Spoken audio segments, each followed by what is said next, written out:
crystal chandeliers of the Rothwell estate sparkled like captured stars.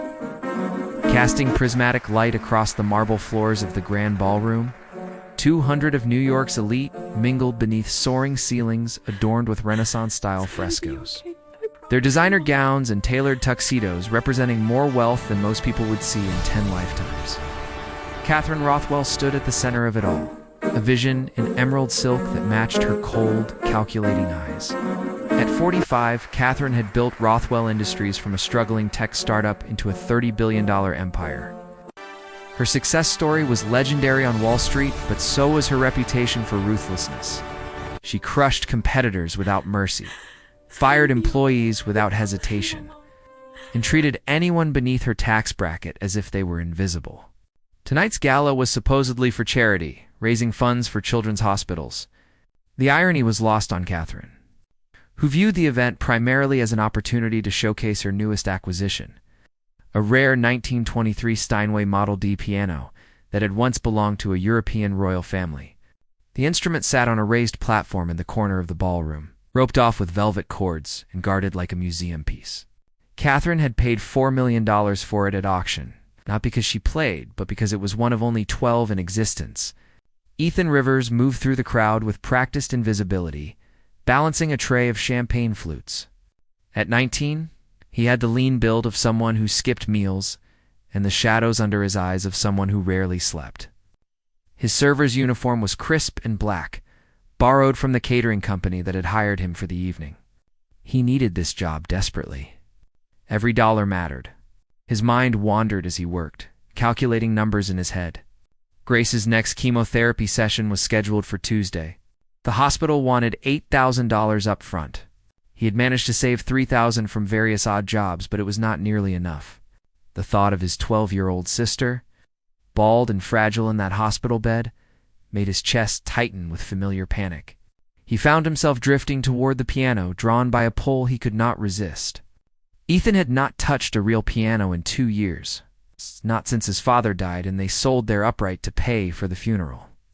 Since then, he practiced on a broken keyboard he found in a dumpster, its keys taped together and half the sounds missing. But this Steinway, this was something else entirely. Even from a distance, he could see the grain of the wood, the perfect curve of the lid, the ivory keys that seemed to glow under the spotlight. The crowd shifted, and Ethan found himself standing right next to the velvet rope. His fingers itched. Just one note, he thought, just to remember what a real piano sounds like. His father's voice echoed in his memory, gentle and encouraging. Music is not about the instrument, son. It is about the soul. A true musician can make beauty on anything. Before he could stop himself, Ethan reached out and pressed middle C. The sound that emerged was perfect, crystalline, and pure. It resonated through the ballroom with the clarity of a bell cutting through the chatter of conversation. The note seemed to hang in the air for an eternal moment. Then the room fell silent. Catherine's head snapped around, her expression transforming from mild annoyance to cold fury in an instant. She crossed the ballroom in long, predatory strides, her heels clicking ominously against the marble. The crowd parted before her like water before a ship's prow. "Who do you think you are?" Her voice cracked like a whip. Every head in the ballroom turned to watch. Ethan felt his stomach drop. "I am sorry, ma'am. I did not mean to touch it. I was just passing by and I did not realize." "You did not realize?" Catherine's laugh was sharp and cruel. "You did not realize that a $4 million piano is not a toy for the help to paw at?" She turned to address her audience, raising her voice. "Does anyone else find it amusing when the staff thinks they can touch things meant for their betters?" Uncomfortable laughter rippled through some sections of the crowd. Others looked away, embarrassed but unwilling to intervene. Thomas Bennett, Catherine's assistant, stepped forward with his hand raised. "Ms. Rothwell, perhaps we should just let the young man return to work." No harm was actually done. Catherine silenced him with a glare. Thomas retreated, though his expression remained troubled. Strategized narrative structure, character development, word count progression. I need to continue writing part 1. I should focus on building the tension. Showing Catherine's cruelty, establishing Ethan's desperation and talent, and ending with the bet being made. I need to avoid the prohibited punctuation and names. Keep it in third person and make it engaging. Current word count is around 700 words. I need to reach 1,300 words for part 1. Rebecca Hall. The event coordinator watched from the side with growing discomfort. She had worked dozens of events for Catherine over the years and had witnessed her employer's cruelty many times.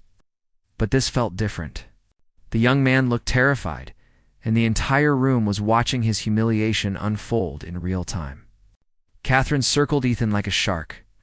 Tell me, boy, do you even know how to play the piano? Or were you just drawn to the shiniest thing in the room like a magpie? Ethan's face flushed red. My father taught me, he said quietly. He was a piano teacher. Was? Catherine seized on the word. So he is dead then. How tragic. She turned back to her guests. The boy's father was a piano teacher. How quaint. I suppose that means he thinks he has some claim to this instrument. I do not think that, Ethan said, his voice steadier now, despite his fear. I know I have no right to touch it. I apologize sincerely. An apology is not quite enough, is it? Catherine's eyes glittered with malicious inspiration. I think we need to make this interesting. She gestured to the piano. If you can actually play something on that piano, anything recognizable at all, I will give you $10 million. The ballroom erupted in shocked murmurs. Ethan stared at her, certain he had misheard. What? You heard me? $10 million? If you can prove you actually know how to play? Catherine smiled, but it was the smile of a cat playing with a mouse. But when you fail, when you make nothing but noise on that beautiful instrument, you will admit in front of everyone here that people like you should know your place. That some things are simply not meant for you. Thomas stepped forward again. Catherine, this is inappropriate. He is barely more than a child. He is old enough to make his own choices. Catherine did not take her eyes off Ethan. Well, boy, are you brave enough to try? Or would you rather just slink away with your tail between your legs? Ethan's mind raced. $10 million. That was enough for all of Grace's treatments. Enough to pay off the mountain of medical debt. Enough to maybe, finally, breathe again. But if he failed, if he humiliated himself in front of all these people, would it even matter? He thought of his sister's smile, the way her eyes lit up when he visited her in the hospital. He thought of his father, who had spent every spare moment teaching him, who had believed so deeply in the power of music to heal and transform. He thought of his mother working 3 jobs and still falling behind on the bills. I will do it, Ethan heard himself say. The words felt like they came from someone else. Catherine's smile widened. Excellent. She gestured grandly to the piano. Then by all means, entertain us. Ethan set down his serving tray with trembling hands. The walk to the piano felt like walking to an execution. The crowd pressed closer, phones appearing in hands, recording everything. Someone would post this online within minutes. If he failed, the whole world would watch his humiliation. He climbed the 2 steps to the platform and stood before the Steinway. Up close, it was even more magnificent. The wood gleamed, the keys were perfectly aligned, and he could smell the faint scent of lemon oil and old wood. He sat down on the bench, adjusting his position, his hands hovering over the keys. For a moment, panic seized him. What was he doing? He had not played a real piano in 2 years. What if his muscle memory had faded? What if the broken keyboard had taught him wrong? Then he closed his eyes and let his fingers find the keys. He thought of Grace, of his father, of every person who had ever been told they were not good enough, that they should know their place. He thought of the music that lived inside him, waiting to be released. And he began to play. The first notes were tentative, but within seconds, something shifted. His fingers remembered. They flew across the keys with increasing confidence, weaving a melody that he had composed himself during long nights at the hospital. It was called Grace's Song, written for his sister during her darkest days. The piece started soft and melancholy, capturing the fear and pain of watching someone you love suffer. Then it built, growing stronger and more defiant, representing hope and resilience and the refusal to give up. The ballroom fell completely silent except for the music. The notes soared and dipped, cascaded and swelled. Ethan poured everything into the performance, every ounce of love and fear and desperate hope. His eyes remained closed, tears streaming down his face, but his hands never faltered. Catherine stood frozen, her smug expression slowly cracking. Something in the music reached past her carefully constructed walls and touched something she had buried long ago. She remembered being young and poor, watching her mother scrub floors in office buildings while dreaming of a better life. She remembered making her own impossible choices, sacrificing her own humanity on the altar of success. When Ethan played the final note, it hung in the air like a prayer. Then the silence shattered. Applause erupted, not the polite golf claps of high society, but genuine, overwhelming applause. People were crying openly. Even Thomas had tears on his cheeks. Ethan opened his eyes, disoriented. Had he really just done that? On a $4 million piano in front of New York's wealthiest elite, Catherine remained silent, her face pale. The cruel smile had vanished, replaced by something that looked almost like pain. Around the ballroom, phones captured everything. The performance already uploading to social media where it would reach millions before the night was over. What happened next would change both of their lives forever. The applause seemed to stretch on forever. But Catherine Rothwell stood frozen in the center of her ballroom. Her carefully constructed world crumbling around her.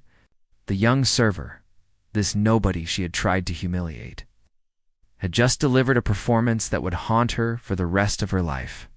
Around the room, guests were wiping tears from their eyes, embracing each other, and filming everything with their phones held high.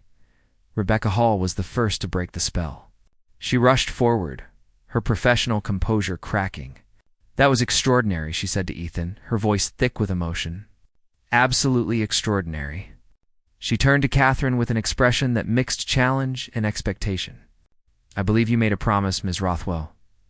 Catherine's throat felt tight. She had made the bet expecting to crush this boy's spirit, to put him in his place in the most public way possible. Instead, he had done something she could not have predicted. He had reminded her of what it felt like to be human. Thomas Bennett approached his employer cautiously. He had worked for Catherine for 12 years and had never seen her look so shaken. "Ms. Rothwell," he said quietly, "the whole room is waiting." Catherine forced herself to move, to climb the 2 steps to the platform where Ethan still sat at the piano bench, his hands trembling in his lap. Up close, she could see how young he truly was, barely out of childhood, with the kind of exhaustion in his eyes that came from carrying burdens too heavy for his age. "What is your name?" Catherine asked, her voice barely audible. "Ethan Rivers? How old are you, Ethan Rivers? 19? His voice was steady, despite his obvious nerves.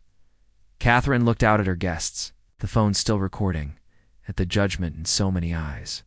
She had 2 choices. She could find some technicality to weasel out of her promise, hire lawyers to argue that verbal contracts with minors were not binding, fight this battle with all the ruthless efficiency that had built her empire. Or she could do something she had not done in 20 years. She could admit she was wrong. The words stuck in her throat. Years of carefully cultivated superiority made them almost impossible to form.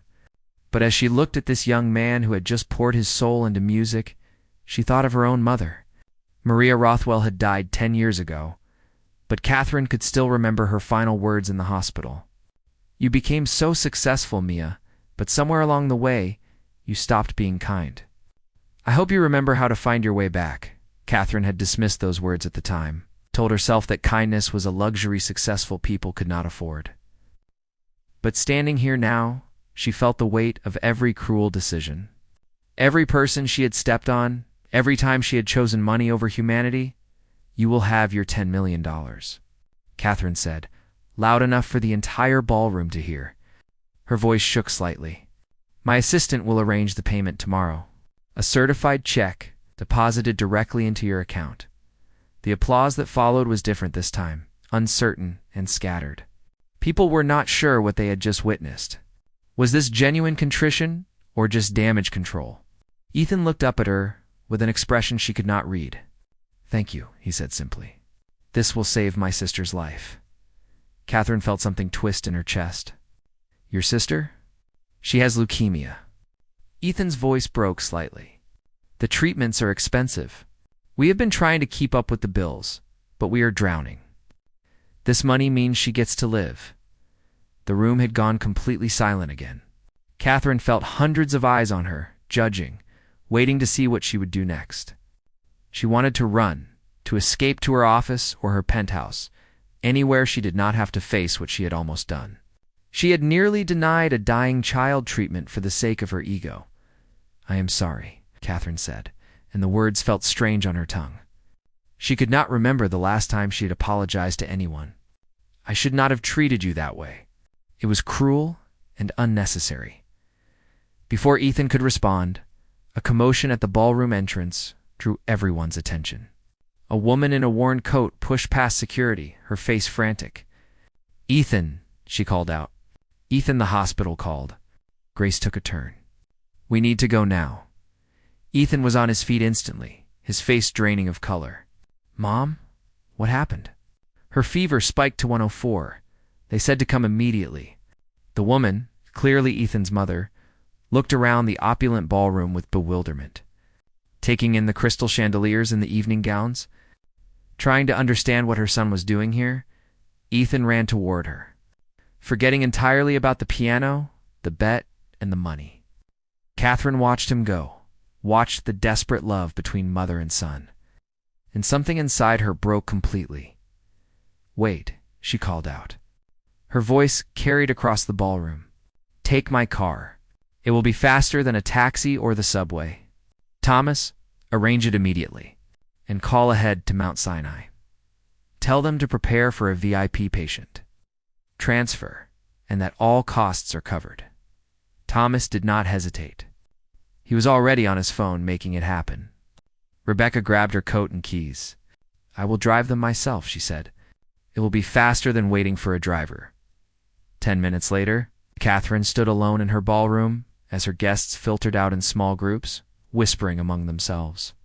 The party was effectively over. She walked slowly to the piano, running her hand along the polished wood. $4 million for an instrument she had bought as a status symbol while across the city. A 12-year-old girl was fighting for her life because her family could not afford proper treatment. Thomas returned, its expression carefully neutral. "The family is on their way to the hospital. I called ahead as requested.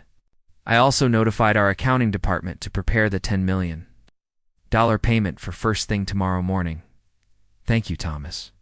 Catherine sank onto the piano bench, suddenly exhausted. "The video is already online, is it not?" Thomas nodded. 17 million views in the last 2 hours. It is trending worldwide. His tone was gentle. "Your phone has been ringing constantly. The board wants an emergency meeting. Several major investors are calling for comment.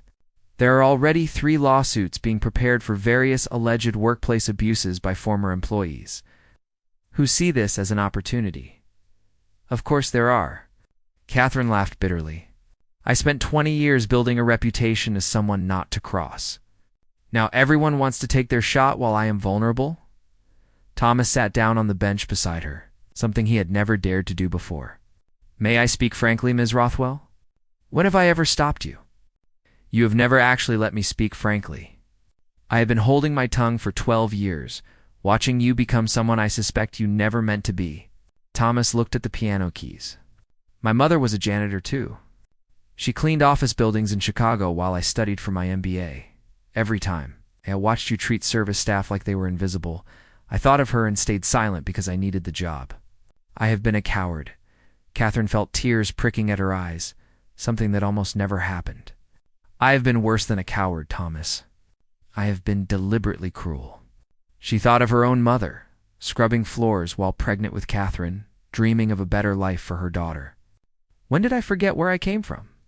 "I think you buried it," Thomas said quietly.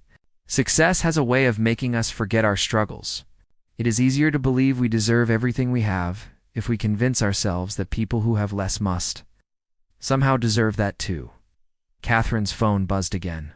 She glanced at the screen and saw it was her publicist, probably the 20th call in the last hour. She let it go to voicemail. "What do I do, Thomas? How do I fix this?" "You cannot fix it overnight." Thomas stood up. But you can start by honoring your word. Pay the young man. Pay for his sister's treatment. And then maybe examine why you became the kind of person who would humiliate a teenager for touching a piano. After Thomas left, Catherine sat alone at the Steinway. On impulse, she reached out and pressed the same key Ethan had touched. Middle C, the note rang pure and clear. She pressed another key, then another. Her fingers were clumsy, unpracticed, but muscle memory from childhood lessons began to surface. She had learned piano as a girl, before poverty and ambition had reshaped her priorities. She played a simple scale, then another. The mechanics came back slowly, but the music did not. Her playing was technically correct, but emotionally hollow. She realized with sudden clarity that she had not felt anything genuine in years. She had traded her capacity for empathy for success and convinced herself it was a fair exchange. Her phone rang again. This time it was a number she did not recognize. Against her better judgment, she answered Ms. Rothwell. The voice on the other end was young and frightened. "This is Ethan. I am calling from the hospital. They said you called ahead. I just wanted to say thank you. Grace is stable now. They gave her antibiotics and got her fever down. She is sleeping." Catherine felt relief wash over her, which surprised her. "I am glad she is all right. And Ethan, I meant what I said. The money will be in your account tomorrow morning." "I know." There was a pause. "Can I ask you something?" "Of course. Why did you do it? Why did you try to humiliate me like that?" Catherine closed her eyes. "Because I forgot what it was like to struggle. Because I convinced myself that wealth made me better than other people. Because I am broken in ways I am only beginning to understand." She took a breath. "I am sorry, Ethan. Truly sorry. What I did was unforgivable. My father used to say that everyone deserves a second chance." Ethan's voice was soft. He believed people could change if they wanted to. "I do not know if I believe that yet, but I want to." After they hung up, Catherine sat in the empty ballroom until dawn began to light the windows. She thought about her mother, about the dreams that had died when Maria sacrificed everything for her daughter's education. She thought about the person she had been before success hardened her heart, and she thought about Ethan Rivers, playing piano with tears streaming down his face, creating beauty in the midst of his own pain. When the sun finally rose, Catherine made a decision. She would pay the $10 million as promised, but more than that, she would begin the long, difficult process of becoming someone her mother could be proud of again. She did not know if redemption was possible, but she knew she had to try. The alternative, continuing as she had been, was no longer bearable. 3 days after the gala, Catherine sat in her corner office on the 45th floor of the Rothwell Tower, staring at a printed bank statement. The $10 million transfer to Ethan Rivers had been completed that morning, along with an additional $5 million deposited into an account designated for Grace Rivers' medical care. The money was gone, and with it, a piece of Catherine's old identity. Thomas knocked and entered without waiting for permission, something he had started doing since the gala. He carried a tablet, showing news headlines. "You have seen these, I assume?" Catherine glanced at the screen. "Billionaire's viral humiliation sparks conversation about wealth and empathy. Tech CEO pays $10 million after losing bet to poor piano player. Is Catherine Rothwell a monster or just misunderstood?" She looked away. "I have seen enough. The board meeting is in an hour." Thomas set down the tablet. "Douglas and Patricia are calling for your resignation. They say this incident demonstrates poor judgment and has damaged the company's reputation. Let them call for whatever they want." Catherine stood up and walked to the window, looking out over Manhattan. This city was filled with people like Ethan, struggling to survive while people like her floated above it all, insulated by wealth. For the first time, the view made her feel sick. "What do you plan to tell them?" "The truth. That I have been a terrible human being, and I am going to do better." Catherine turned back to Thomas. "I am establishing a foundation. $100 million to start is focused on medical care for children whose families cannot afford treatment and music education for underprivileged youth. It will be called the Maria Rothwell Foundation, after my mother." Thomas's eyebrows rose. 100 million is a significant commitment. It is barely a dent in what I have. Catherine felt something loosen in her chest, something that had been wound tight for years. And I am going back to therapy. Real therapy, not the corporate coaching nonsense. I need to understand how I became this person. What else? Catherine pulled out a folder from her desk drawer. I have been going through employee records. 43 people have filed complaints about hostile work environment over the past 5 years. All were dismissed or settled quietly with non-disclosure agreements. I want to contact each one personally, apologize, and offer proper compensation. No NDAs this time. They can say whatever they want about their experiences. The board will never approve that. Then the board can fire me. Catherine felt surprisingly calm about the prospect. I built this company, but somewhere along the way it became a monument to my ego rather than something meaningful. If losing it is the price of getting my humanity back, so be it. The board meeting was exactly as contentious as expected. Douglas Chen, the CFO, led the charge. Your behavior at the gala was reckless and has cost this company credibility with our investors. 3 major clients have expressed concerns about continuing their contracts with us. Good, Catherine said. If our clients only want to work with us because they think I am ruthless enough to step on anyone in my path, Ed, we need better clients. Patricia Winters, head of operations, shook her head in disbelief. Do you understand what you are saying? You built this company on your reputation for being tough and uncompromising. Now you want to throw that away over some viral video? That viral video showed the world who I really became, and I am ashamed of it. Catherine looked around the conference table at the faces of people she had worked with for years. How many of you actually like me? How many of you would still be here if you did not need the paycheck? The silence was answer enough, I thought so. Catherine stood up. I am not asking for your approval. I am informing you of changes I am making. The foundation will be established. The former employees will be contacted. And we are implementing new policies regarding treatment of all staff, from executives to janitorial workers. Anyone who does not like it can submit their resignation. Douglas slammed his hand on the table.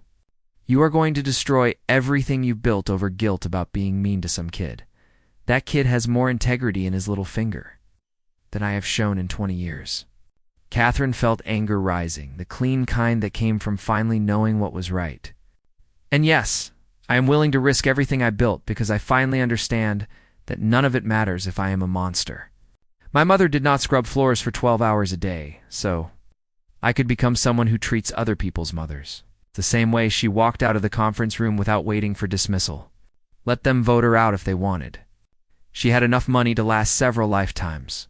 What she needed now was not more wealth, but a reason to look at herself in the mirror without flinching. That evening, Catherine drove across the city to an address in Queens that Thomas had provided. The neighborhood was nothing like her usual haunts in Manhattan. Apartment buildings with crumbling facades, streets dotted with potholes, corner stores with iron bars on the windows. This was where Ethan and his family lived. She found the building and climbed 4 flights of stairs because the elevator was broken. The hallway smelled like cooking food and old carpet. She knocked on apartment for C.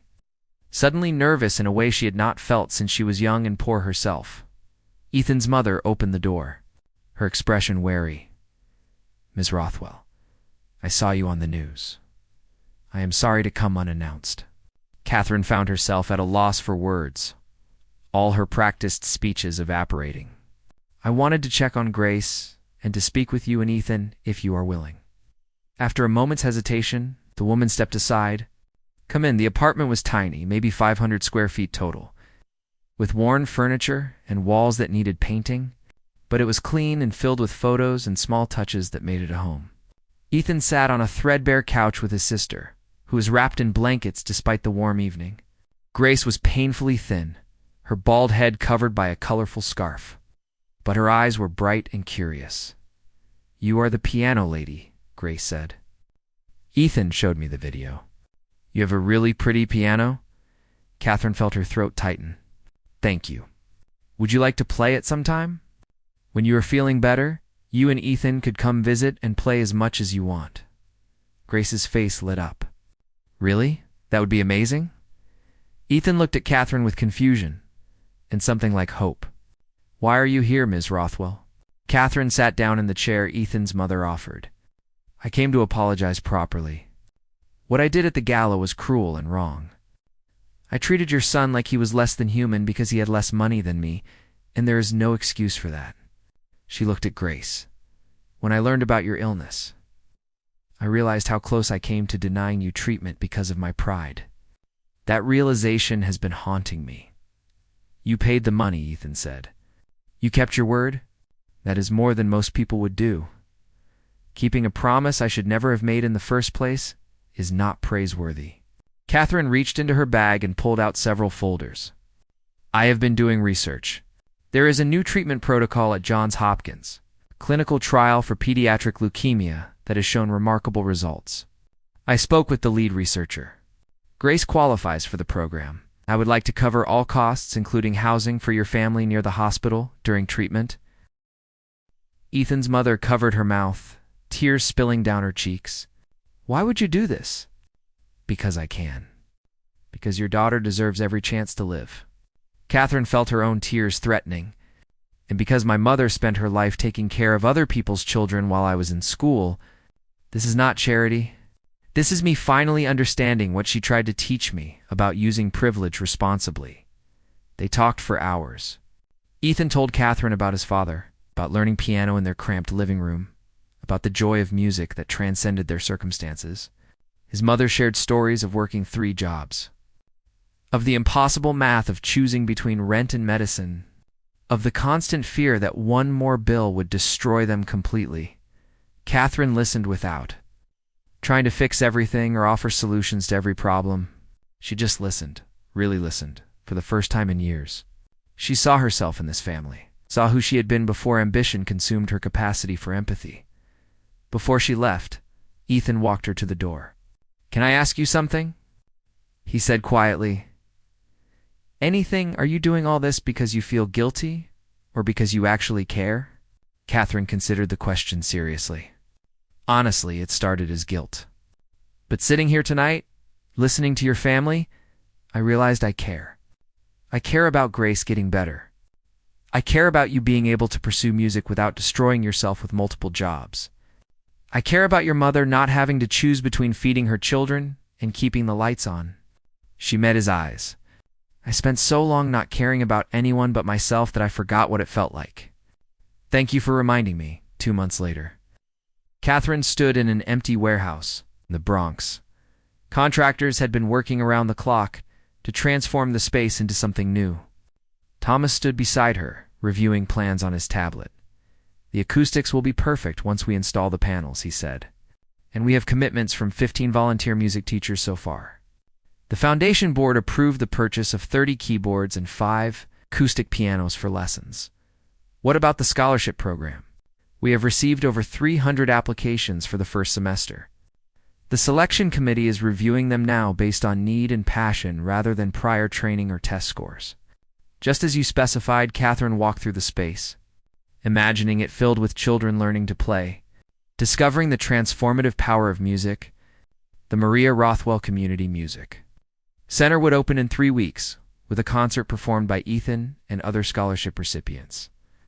Grace would be there, healthy and cancer-free, after successful treatment at Johns Hopkins. Ms. Rothwell? A voice called from the entrance. Catherine turned to see Rebecca Hall, the event coordinator from the gala. I heard about the center.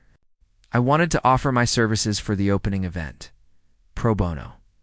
That is generous of you, Rebecca. Thank you. Rebecca walked closer, lowering her voice. I also wanted to apologize. I worked dozens of events for you over the years and watched you treat people terribly. I never said anything because I did not want to lose the contract. I was complicit in your cruelty. Catherine recognized the same shame she had been carrying. We were all complicit. The question is what we do now. On opening night, the warehouse was packed with families from the neighborhood. Children ran between the instruments with excitement while their parents watched with cautious hope. Catherine stood in the back, content to observe rather than command attention. Ethan took the stage with Grace beside him. both of them healthy and smiling. "We want to dedicate this first performance to Catherine Rothwell," Ethan said into the microphone. "Not because of her money, though that helped a lot, but because she taught us all something important. She showed us that people can change, that it is never too late to become who you were meant to be." Catherine felt tears streaming down her face as Ethan and Grace played a duet, their four hands dancing across the piano keys in perfect harmony. The music they created was not perfect technically, but it was filled with the kind of joy that came from survival, from second chances, from redemption earned through honest effort. After the concert, Catherine found herself at one of the pianos in a quiet corner. Her fingers found the keys, hesitant at first, then growing more confident. She played the simple songs her mother had taught her 40 years ago, music she had abandoned in pursuit of success and power. "That sounds beautiful." Grace appeared beside her, wrapping Catherine in an unexpected hug. "Thank you for everything." Catherine hugged her back. This child who had been saved by money that meant nothing compared to a life. "Thank you for letting me help. You and your brother gave me something more valuable than anything I ever built." "What is that?" "A reason to be better." As the evening wound down and families began to leave, Thomas approached Catherine with his tablet. "The quarterly reports are in. The foundation investments are performing well, and we are on track to help over 500 families this year." He paused.